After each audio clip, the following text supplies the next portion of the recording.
Good afternoon. Let me welcome you to another segment of the Hot Spot. My name is Jonathan Jelks, and today I'm interviewing one of the most captivating and dynamic leaders here in West Michigan. He's been described as a rising star in the Democratic Party, and I am very excited to introduce to you today County Commissioner Brandon Dillon. How you doing today, Good, sir? thank you, Jonathan. Commissioner Dillon, there are so many different ways that I've heard you described in this community. Some say that you are a rising star, a man to watch, somebody on the go, somebody who can possibly change the face of politics in West Michigan. Others say that you're a rabble-rouser and agitator.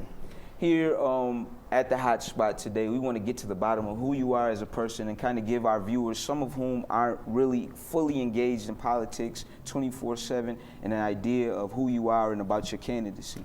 So if you could start by giving a brief intro about yourself and who you are as a person.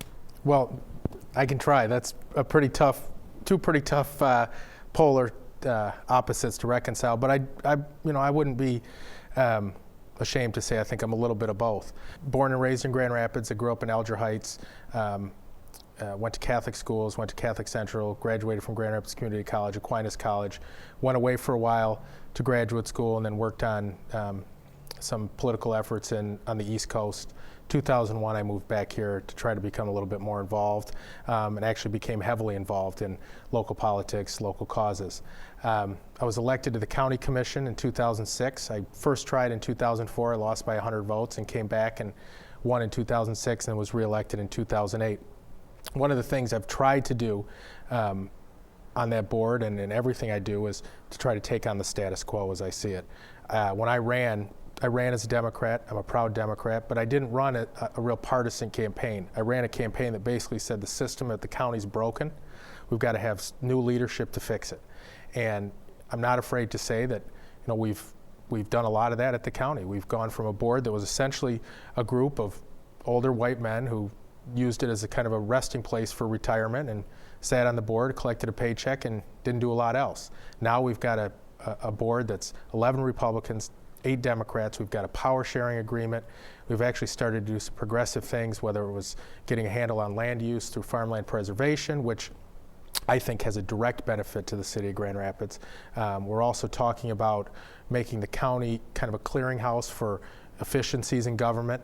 But the bottom line is, I think, we've changed the way things have happened. People said it couldn't be done. It has been done, but it takes people, I think, who are willing to stir things up, but not necessarily burn the house down, but shake the foundations a little bit. And I think that's what my approach has been, and I'm running for state representative now, and I think that's what my approach will be in Lansing. Commissioner Dillon, at what moment in your life do you think sparked you to want to serve your community through public service? Well, I probably can't give you the exact moment, but I can tell you I grew up in a very political family. My grandfather, who recently passed away at 96 years old, right after the first of the year, was kind of the linchpin for political discussions in the family. He is a hard New Deal Democrat. Half of his kids were hard Reagan Republicans. I kind of grew up watching that.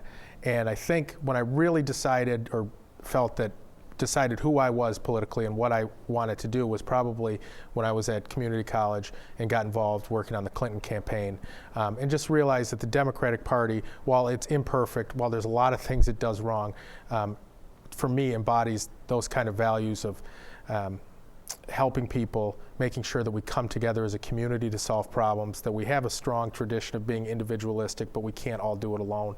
And my grandfather, I think, was extremely important in shaping that view, him going through the Depression. He's actually Canadian by birth and immigrated here in the 40s after World War II, but his experiences in talking to us about how he felt FDR and the New Deal and just the kind of the progressive politics of the Democratic Party were what shaped him, and I think what's shaped me. That's an interesting dynamic. Your grandfather was influenced by Roosevelt, and you worked first for Clinton? That's right. Very good, very good. Let's talk about the county commission. A lot of people engage in politics at the local level. They see the importance of that. Some people hone in at the state level. The state level is very in your face, and of course, you always have the irresistible national level. That's what people, I think, focus on the most. Right. A lot of people, particularly young people, don't understand the role of the county government. Could you give us a brief explanation on the role of county government, and then highlight some of the things that you feel that you did the best being a Kent County Commissioner? Well, you're right. I mean, most people are captivated by national trends, whether it was Obama in 2008 or Clinton in 92, or on the Republican side, there was a lot of young Republicans who were excited by George Bush in 2000. So, for better or for worse, people do focus on that. But where people's lives are impacted on a daily basis is at the local level, whether it's township, city, or county government. The county government is essentially an arm of state government. We're mandated to deliver certain services, the health department, the sheriff's department, the clerk, the treasurer, those kind of things. Where Kent County has, I think, fallen down in the past, but where I think we're moving forward in the future is we've focused only on those things that we have to do. Whereas I think there's a lot of potential to do things that aren't necessarily mandated but are important and are going to make the quality of life better for people in this area. We've collected property taxes. That's our biggest function. We've built up a big surplus, which I believe gives us the ability to do some things that necessarily can't be done at the city level, where the city of Grand Rapids is broke and everybody knows it.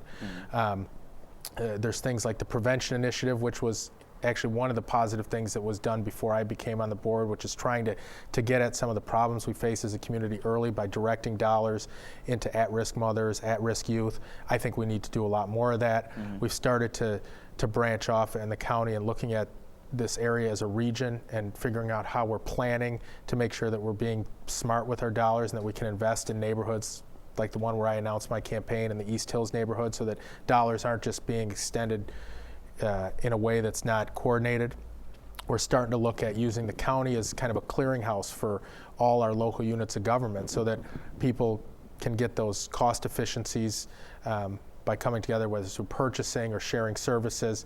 But at the end of the day, it's not the most exciting place to be. Sure. But it's really important, I think, for young people to understand that, you know, you can vote for whoever you want at the national level. At the end of the day, the policies that they institute there, the people that are going to be responsible for putting them in place and actually see how they function on the ground are your county, city, and to a lesser extent your state officials. So that's why I mean, you see a direct impact every day on the decisions you make. At the national level or at the state level, it takes a while to kind of trickle down there. So if people start paying attention, they'll realize that there's a lot of things, if we make sure we focus on the national stuff, but we can't have people not voting in those local, municipal, county elections because they're just as important. You can have healthcare reform at the national level, but where it's going to be put together is on the ground at the local level, and that's where we need to be smart. Young people need to understand that all politics is local. Thank you for that explanation. All right, I'm going to look down again real quick.